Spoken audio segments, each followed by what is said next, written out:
Après la première fois chez la gynéco, voici la première fois où du sang s'est écoulé de mon vagin. J'avais hyper envie de faire cette vidéo parce que je me suis dit que ça pouvait être déjà hyper marrant à raconter. Deuxièmement, ça ouvre un peu le sujet sur les règles, sur le tabou des règles, sur la gêne des règles, et blabli et blablou. Mais là, moi j'ai chaud, hein. Je dirais on est en plein mois de juillet là. Bon, faites comme chez vous, faites comme à la maison, tu connais les bails. Ici, on est des gaines pourries friendly. J'ai eu mes règles à l'âge de 13 ans et demi. Heureusement, on m'avait bien expliqué ce que c'était que les règles. Je veux dire, en dehors de l'école et des cours d'éducation, blablabla. Ma mère m'avait bien expliqué, ma mère m'avait rassuré, ma mère avait insisté pour que je lui dise quand j'aurais mes règles, pour que j'hésite pas à lui demander des protections hygiéniques, qu'il fallait absolument pas que je m'inquiète, qu'il fallait absolument que je l'appelle si ça m'arrive et qu'elle serait là et que ceci, nanana. Ma mère sur ce coup là, elle était déter, pour elle c'était vraiment important, c'était son truc quoi, elle voulait vraiment m'accompagner dans ce truc et pour elle c'était important que je le vive bien, que ça se passe bien, que j'ai tout ce qu'il me faut et j'étais vraiment dans un truc de je sais ce que c'est, je vois ce que c'est, j'ai plus qu'à attendre que ça m'arrive en fait. J'étais pas réticente à l'idée de les avoir, j'étais pas non plus ultra pressée mais en même temps genre, je me disais ouais c'est quand que les miennes arrivent. Au secours. Et en gros, à 13 ans et demi, en plein mois de juillet, alors que je m'apprêtais à partir en vacances avec mon papa et mon grand frère, sans ma maman, donc un peu précise, j'allais donc me lever le matin vers 5-6 heures du matin pour prendre la voiture et rouler pendant 6 heures. Évidemment, comme mon histoire est merveilleuse, je me lève le matin, il faut vite s'habiller, alors vite, on se dépêche. Je retire donc mon petit pyjama. Mon petit pyjama dans lequel il y avait du sang. Oui, du sang dans mon petit pyjama. Du coup, j'étais un peu en mode ah, maintenant là, genre, de tous les jours, de toute l'année, de toute mon existence, c'est aujourd'hui que j'ai mes règles. Avant de faire un périple de 6 heures dans une voiture. Ah, juste avant les vacances.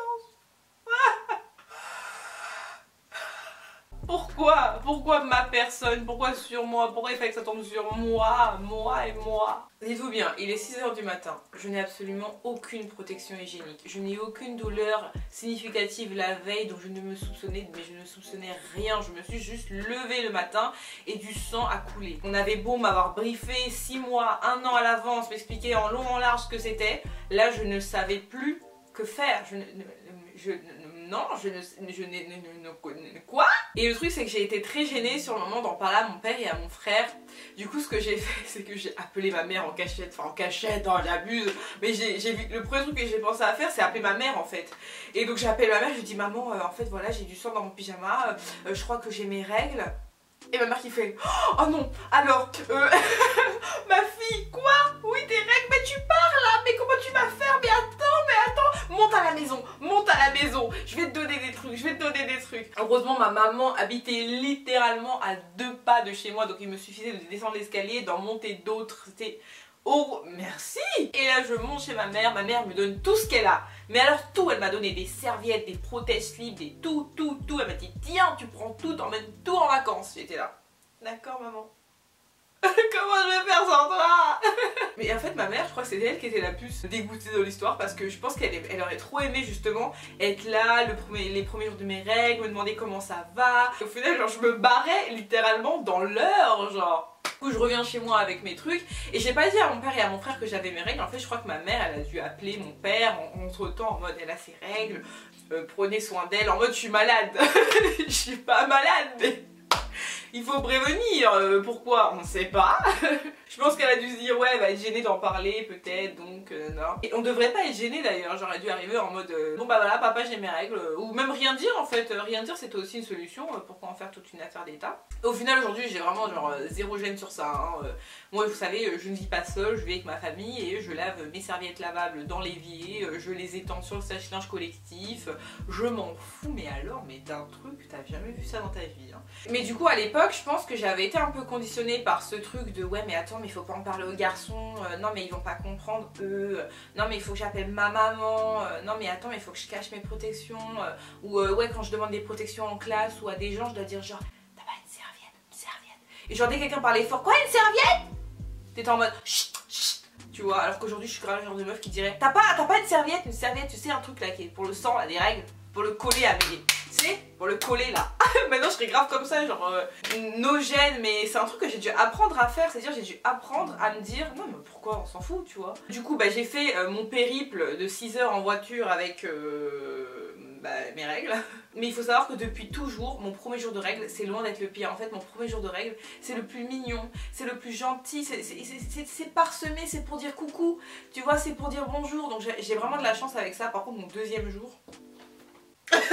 Mais bon, du coup le premier jour, donc le périple en voiture, ça allait quoi, j'étais pas en mode oh mon dieu comment vais-je faire, il faut que je change de serviette toutes les 3 minutes, non. Et après donc une fois que j'étais en vacances, il faut savoir que j'ai fait du VTT le premier jour, puis de la randonnée, puis de la marche, puis du sport, puis de la danse. J'ai fait 1 milliard de trucs genre durant les 3 premiers jours, il y avait un club de vacances, chaque jour qui passe c'était un nouveau truc incongru qui n'était pas compatible avec du sang qui coule. Mais je voulais les faire moi ces choses, ok? Moi je suis pas malade, je veux juste faire du vélo.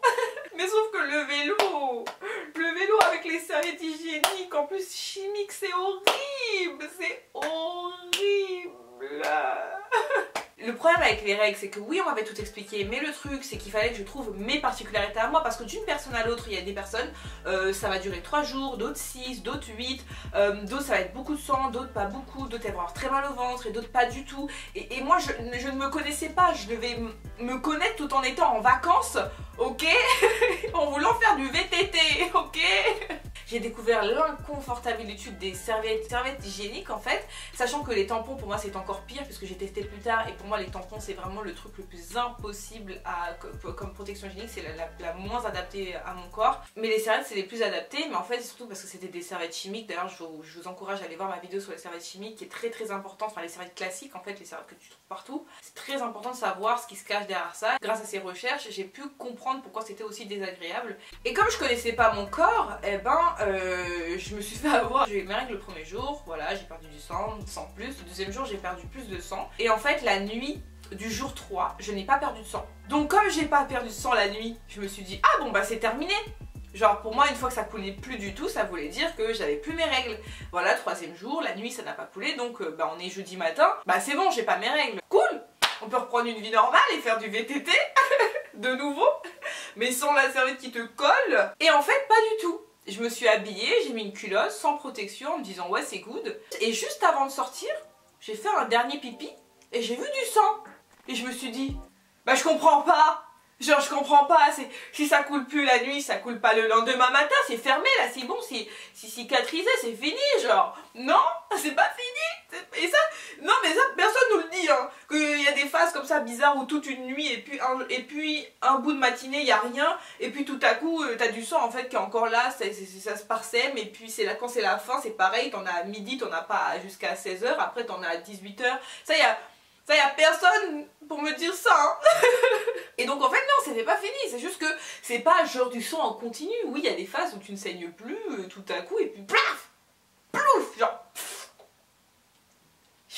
Et puis 2 jours plus tard, elles étaient terminées, elles avaient duré environ une semaine je pense. D'ailleurs je vous invite vraiment à partager vous, c'était où, quand et à quel âge que vous avez eu vos premières règles, ça m'intéresse grave parce que peut-être que ça fera relativiser plein de personnes, peut-être que du coup il y a plein de gens qui auront les mêmes anecdotes que vous, puis ça ouvre le débat, la discussion autour d'un truc dont on a tous un peu honte de parler genre au collège et au lycée, puis après bon, on se détend un peu sur le sujet, mais malgré tout, ça reste encore très tabou dans de nombreux pays, dont le nôtre, la France.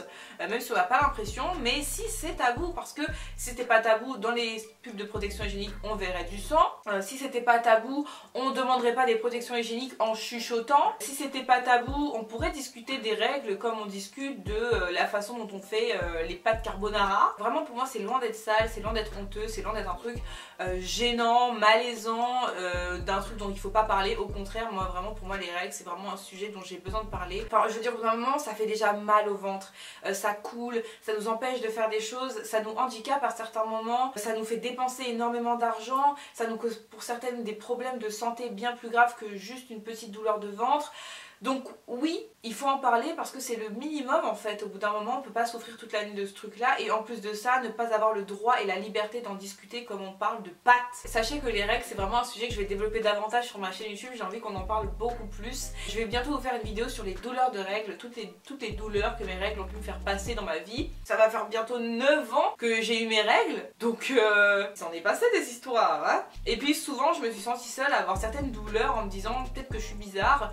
Et au final, en discutant avec d'autres personnes, je me suis rendu compte qu'en fait on était hyper similaires, et en discutant avec d'autres je me suis rendu compte que j'avais un corps vraiment différent de celui d'autres personnes, d'où l'intérêt d'en discuter, d'où l'intérêt de rendre ce sujet tout sauf tabou. Il faut s'informer, il faut pouvoir en discuter avec ses copines, avec ses copains, avec sa famille, avec tout le monde, parce que c'est un sujet important. Au final, globalement, je les ai vraiment plutôt bien vécus. C'était pas un truc vraiment traumatisant ou hyper angoissant ou hyper embarrassant. Même si c'était un truc nouveau et que ça m'embêtait franchement, en fait, plus que le sang en lui-même, c'était surtout les protections hygiéniques qui m'avaient vraiment posé problème.